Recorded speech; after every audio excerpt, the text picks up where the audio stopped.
السلام علیکم ورحمۃ اللہ۔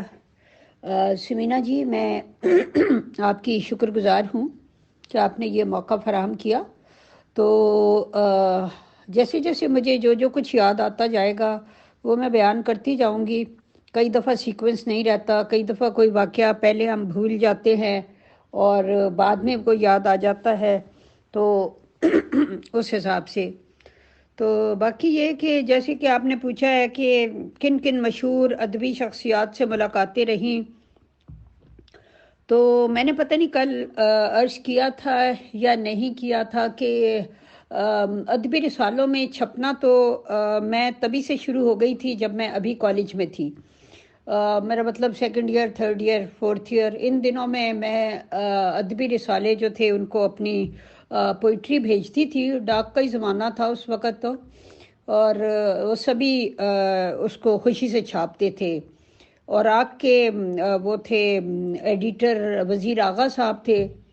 ایک سیپ رسالہ نکلتا تھا، اس کے ایڈیٹر جو تھے وہ کیا تھے، نسیم دورانی صاحب تھے۔ تو اس طرح نقوش تھا، ادب لطیف تھا، اس کے ایڈیٹر ناصر زیدی صاحب تھے۔ تو اس طرح کر کے تو چیزیں بھیجنا شروع ہو گئی تھی، الحمدللہ چھپنا بھی شروع ہو گئی تھی۔ احمد ادیب قاسمی صاحب سے بہت ملاقاتیں رہیں، اور بعض مشاعروں میں وزیر آغا صاحب سے ملنے کا موقع ملا، ناصر زیدی صاحب سے، ان لوگوں سے ملنے کا موقع ملا۔ لیکن بعد میں جب میری شادی ہو گئی، اور وہ بھی ایک ایسے شخص سے جو کہ خود بھی شاعر تھے اور تنقید نگار بھی تھے، اور ویسے پروفیشن کے حساب سے تو وہ سی ایس ایس انہوں نے کیا ہوا تھا، اور وہ اس وقت سینٹرل بورڈ آف ریونیو میں سیکنڈ سیکرٹری کے عہدے پر فائز تھے۔ وہ میرا خیال ہے اس وقت 18ویں گریڈ کا ہوتا تھا وہ عہدہ۔ تو بعد میں اللہ کے فضل سے ترقی کرتے کرتے پھر وہ 21ویں گریڈ تک پہنچے، اور 21ویں گریڈ پہ پہنچ کے وہ ریٹائر ہوئے۔ تو لیکن یہ کہ ان کے ادیبوں اور شعراء سے بہت مراسم تھے، جس کی وجہ سے قدرت اللہ شہاب صاحب بھی ہمارے گھر آیا جایا کرتے تھے ڈنرز وغیرہ پہ۔ ممتاز مفتی صاحب اور احمد فراز، افتخار عارف، رشید امجد، شبنم شکیل، ثروت محی الدین، کشور ناہید وغیرہ، تو ان لوگوں سے بہت آفن ملاقاتیں رہتی تھیں۔ یہ سب لوگ بھی مجھے جانتے ہیں، ان میں سے بہت سے لوگ تو اب فوت ہو گئے ہیں۔ مفتی جی بڑے مہربان تھے، بڑی لکھنے لکھانے کے بارے میں بہت اچھی ٹپس دیا کرتے تھے۔ جی، میں بعض باتیں کل میرے ذہن سے نکل گئی تھیں۔ اسٹوڈنٹ لائف میں نے آپ کو بتایا تھا کہ بڑی ایڈونچرس تھی، اور اس زمانے میں مختلف سٹیجز پہ جا کے صحافیوں وغیرہ کے ساتھ بھی الیگ سلیگ تھی، اور پریس کلب وغیرہ میں بھی جب صحافیوں نے کوئی احتجاجی جلسہ وغیرہ کرنا تو وہاں جا کر بھی نظمیں وغیرہ سنانی۔ ان دنوں میں ذرا بہت زیادہ میرا مائنڈ جو تھا وہ سوشلسٹ مائنڈ بنا ہوا تھا، اور کچھ کمیونزم اور سوشلزم سے کافی متاثر تھی۔ اور یہ جو کہتے ہیں نا بائیں بازو والے لوگ، ایک تو دائیں بازو والے تھے نا جماعت اسلامی وغیرہ، دوسرے بائیں بازو والے جو تھے ان کے ساتھ ہماری زیادہ سر ملتی تھی۔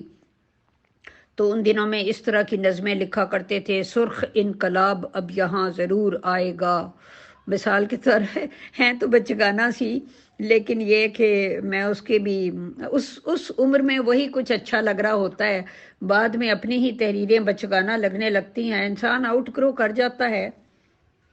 جیسے قائد اعظم سے کسی نے پوچھا تھا کہ پہلے تو آپ کانگریس کرتے تھے، اور اب آپ مسلم لیگ کے وہ ہو گئے ہیں، اور مسلم لیگ کرتے ہیں اور کانگریس کو برا بھلا کہتے ہیں۔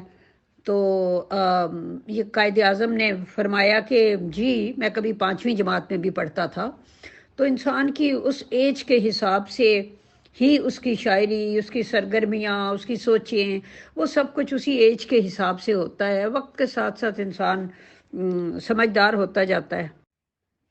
اس زمانے میں پروگریسو اسٹوڈنٹس کی ایک تنظیم تھی ویمن فرنٹ کے نام سے، وہ بھی میں نے جوائن کی ہوئی تھی۔ اس کے جلسے اجلاسوں میں بھی میں بہت شوق سے جاتی تھی، اور وہ مزدور عورتوں کے، محنت کش عورتوں کے حقوق کے لیے کام کرتے تھے۔ وہاں بھی جا کے انقلابی نظمیں وزمیں سنانی.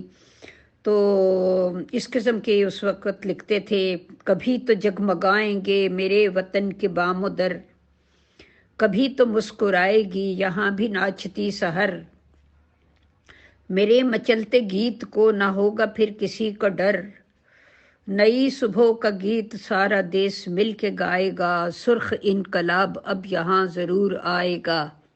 تو یونیورسٹی سے اپنا ماسٹرز کی ڈگری لینے کے بعد پھر میں فیلڈ میں آ گئی، اور بینگ اے صحافی، ایک رپورٹر کی حیثیت سے میں نے اپنے کیریئر کا آغاز کیا. اور مجھے سب سے زیادہ رپورٹنگ ہی پسند تھی، کیونکہ اس میں انسان مختلف جگہوں پہ جاتا ہے، لوگوں سے ملتا ہے، فنکشنز کی کوریج کرتا ہے. اس کے علاوہ اس کو بہت کچھ فیلڈ میں جا کے اس کو بہت کچھ سیکھنے کو ملتا ہے. اگر وہ سب ایڈیٹر وغیرہ ہو تو وہ ایک جگہ بیٹھ کے وہ سارا جو مٹیریل آ رہا ہوتا ہے اس سارے کو آرگنائز وغیرہ کرتا ہے، اس سے مجھے زیادہ دلچسپی نہیں تھی.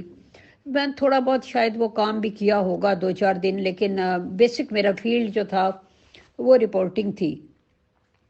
اور اس میں انٹرویوز لینے، مختلف لوگوں سے ملنا، یہ سارا کچھ جو مجھے پسند تھا، میری طبیعت کے موافق تھا.